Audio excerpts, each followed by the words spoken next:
All right, Alexander, let's talk about the oil embargo and what should be the sixth round of sanctions from the European Union. And kind of a pretend oil embargo, but all right, they got their deal, even though it's not going to really hurt Russia much. It'll definitely hurt EU citizens, and it's a patchwork of all kinds of concessions and different things. It's just a complete mess, to be honest. But what's the latest? Well, it is a complete mess. And by the way, it's increasingly being reported as this. Now, there's a very interesting article in Reuters, which is a British news agency, and which tends to follow very closely whatever line the British government are taking. They actually did some good reporting. They talked to people in the Russian oil industry, and they found those people in the Russian oil industry intensely relaxed about this latest set of sanctions. And the point these people have been making is that for some time now, Russia has been transferring its oil eastwards to Asia. Already, it seems, by the end of last year, Asia had actually become a bigger buyer of Russian oil than Europe. So that's already a significant reversal. But this is now building up. It's increasing. And of course, they're selling oil to China, not directly through the big Chinese state companies, but through various Chinese private companies. I think this is the kind of thing that the Chinese do. As I said, there's always vast numbers of different companies in China that can be slotted in to buy Russian products. They don't trade in the US. They're not involved in US trade. So they're not really worried if they're sanctioned because that doesn't really concern them. But, the Chinese are buying more Russian oil in that way. And of course, India is now becoming a major buyer of Russian oil. And some rather curious things are starting to happen because India is now becoming an exporter of refined oil products to the EU. Now, how is it doing that? How is India able to export refined oil products, diesel, petrol, whatever, to the EU? Well, I'm going to guess that it's doing it because it's importing oil from Russia. Probably quite a lot of it is crude. It's refining it. Perhaps some of that is being exported to Europe, though that might be a bit controversial. Or perhaps it's displacing other Indian oil products, refined oil products with India, which the Indians are then able to export. But anyway, whatever the exact process, it means that India is becoming a middleman, a key middleman. It's able to supply Europe with oil because it is importing more from Russia. Now, at the same time, within the European Union itself, you have these very complicated and very confusing sanctions. Hungary, other countries can continue to receive oil through the Druzhba pipeline. It only affects shipborne oil. Be prepared for the fact that more oil is going to be delivered through this pipeline than has been the case up to now. I understand it still has spare capacity. So it was supplying around a third of the oil that Russia was exporting to Europe, but I suspect that will increase and it will be about half of what Russia was exporting to Europe a few months ago, last year, for example. But at the same time, what's happening is you're going to start getting imbalances. So you're going to get cheaper oil in Hungary, more expensive oil in Germany, because it's a single market. It will mean that German refiners will take oil from Hungary and import it into Germany, where it's more expensive. So we're going to have an unstable market in Europe for oil. We're no longer going to have a single market. And what's going to actually happen is you're going to start to see Hungarian importers of Russian oil re-exporting oil to Germany as well. So it's going to be incredibly disorganized. And it's not clear at the moment how long this pipeline will be allowed to continue supplying oil to the EU. There doesn't seem to be any terminal date. Ursula von der Leyen is talking about the EU stopping imports, 90% of imports of Russian oil by the end of the year. But of course, what she could be talking about is shipborne oil.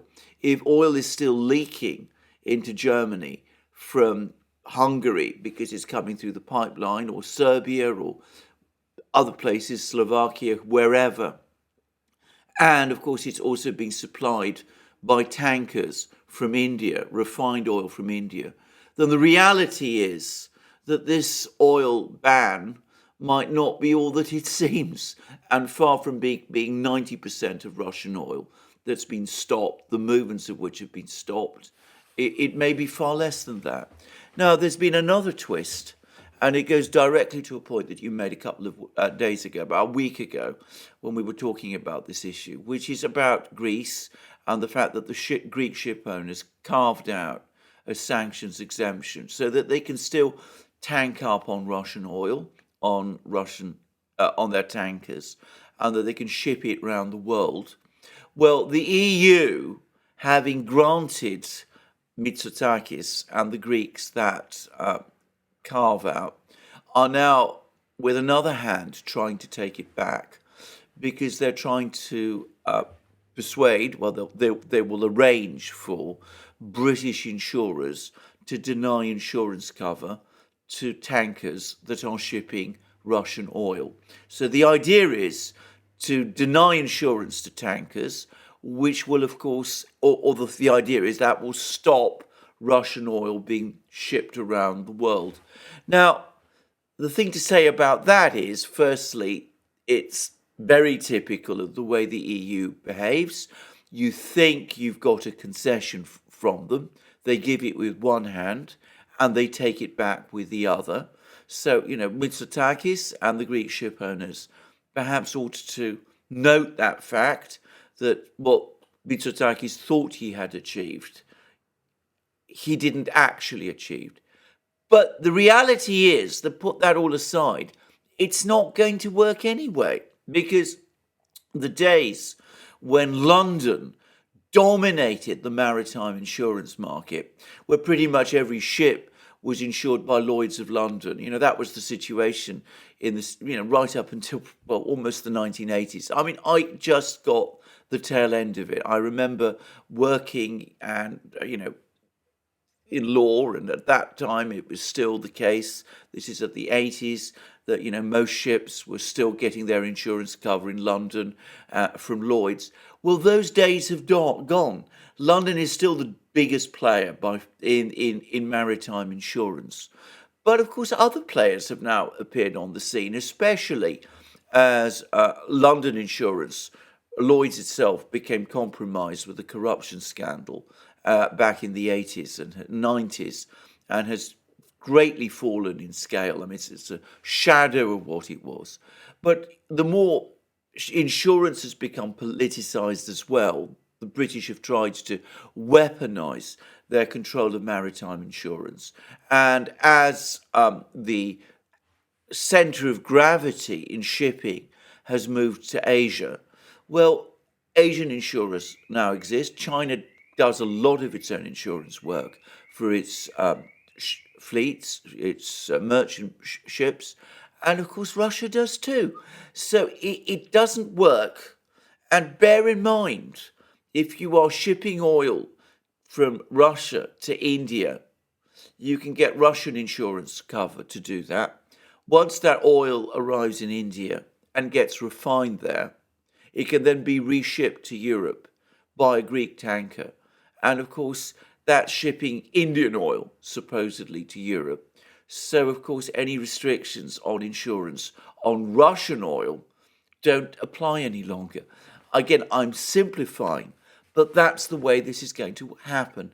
So this oil ban, it's got more holes in it than a Swiss cheese. It's not going to work. It shows a fundamental misunderstanding of the way the oil market works. And in the case of the British, with this idea about denying insurance, and in the case of the EU as well, I think once more they're assuming that the world is still as it was 30 years ago when the Cold War ended. They haven't caught up with the fact that the world is bigger and much more complicated with far more players than used to be the case. I mean, they understand this, the EU, and that's why they're also saying now that they're going to place tariffs on Russian oil if certain EU countries decide to circumvent the sanctions. So I imagine the Greek shippers understand that they're going to be able to circumvent the sanctions, and other countries are going to be able to do certain things to get that Russian oil.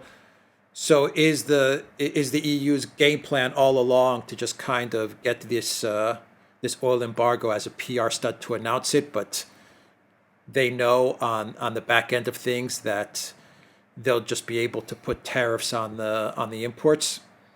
I don't know. And, nothing would surprise me, but just consider what a crazy thing that is. Because announcing that you're going to put tariffs on Russian oil imports after you've supposedly banned Russian oil imports is already an admission that that ban on Russian oil imports isn't going to work, that people are going to disregard and ignore it and find ways around it. So why not, if that's your plan, if that's your backup plan, why not go to the backup plan? Why go ahead with this oil import idea, or oil import ban idea, if you're already preparing for the fact that it's going to fail? I mean, bear in mind that every country, Greek ship owners, the Greek government, the Maltese government, the Cyprus government, the big Norwegian oil shippers, the Danes, all of these people now are going to know in advance that if they simply ignore these sanctions, then the EU will simply drop them and will go for something else. And so, I mean, that's almost, if you like, an invitation to all of these people. And we're talking about very tough-minded, hard-nosed people. It's almost an invitation to them to test this oil ban and, in effect, to undermine it. So that's already a crazy thing. Now, is it because the oil ban was just a PR stunt and was never intended seriously? Or is it because, having got her oil ban, Ursula comes back triumphant to Brussels, and then she meets her officials and they all explain to her some of the things that we've been discussing on this program, that this oil ban has more holes than a Swiss cheese and is unenforceable and is going to create distortions in the oil market. And she understands this now, so she comes up with plan B. But whichever it is, it's incredibly unimpressive. It already indicates to the market, which is the place where these things matter, to the actual players out there in the oil shipping industry, which is one of the most sophisticated and complex in the world, that the EU has imposed a ban on imports of Russian oil that it doesn't believe in itself. So, I mean, it's just crazy. It shows how absurd this whole situation has become. When are we going to see oil for rubles? Oh, I think very soon. I think it's only a question of time. Already the Russians are talking about wheat for rubles. I mean, it's we were talking about that. It's actually happening. And they've now come up with this incredibly incendiary package, which I gather has the US Treasury really spooked. There's already apparently been arguments about whether to press ahead with more sanctions within the administration, with the Treasury now arguing against more sanctions. because they're saying that this has gone far enough and it's going to cause real damage. But the Russians are now coming up with this reverse gas for ruble scheme.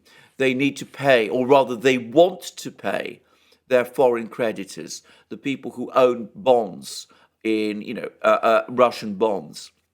The US has been trying to stop those bond payments. So what the Russians are proposing is this: look, we can't pay you anymore through JP Morgan and all the rest. So why don't you do what the gas importers in Europe are doing? Open 2 accounts in Gazprom Bank, one a ruble account, one a dollar account. So what we will do is we need to pay you. So we will pay rubles for the amount of your interest into your ruble account. Gazprom Bank will then convert those rubles into dollars and then will pay those dollars to you. So you'll get paid. We will pay you in rubles, but you will get dollars. Now, that is already a further step towards the internationalization of the ruble, if you think about it. And of course, it circumvents the whole, idiotic idea. I think it's idiotic. I cannot understand the logic of it, of the US trying to stop payments by a foreign government to US bondholders. In order to get this symbol, this symbolic token of a Russian default, which no one in the market takes seriously because it's been imposed artificially. So we have gas for rubles. We're going to have gas for wheat. We're going to have these arrangements that I've just described for the Russians to pay off their bondholders. And I can't see why some of them, who presumably want their money, wouldn't agree to this. And before very long, we're going to have oil for rubles too. And the next step, and where it will really begin to become dangerous, is if third parties start involving themselves in this. If, say, India, we're talking about India. I'm not saying India will do this, but just imagine if India is now buying products increasingly from Russia, and it says to the EU is running into oil shortages, and they say, look, we've got to have rubles. It's very complicated for us to convert our currency into rubles. It's very complicated for us to convert your euros into rubles. So why don't you just pay us rubles for the oil you need from us? And, if other oil producers, if other grain producers, if gas producers start to move into that position, well, we're in a completely different world. The ruble is an internationally traded currency. It becomes the strongest currency in the world. And, Zoltan, what's his name? The Hungarian person who's been going around, Pojdar, who talks about the fact that we're moving into a new world of commodity-based currencies. Well, he has one. He'll be proved right. Yeah. All right. We will leave it there. The Duran.locals.com, everybody, and go to the Duran shop. Get 10% off when you use the code GOODDAY. Take care.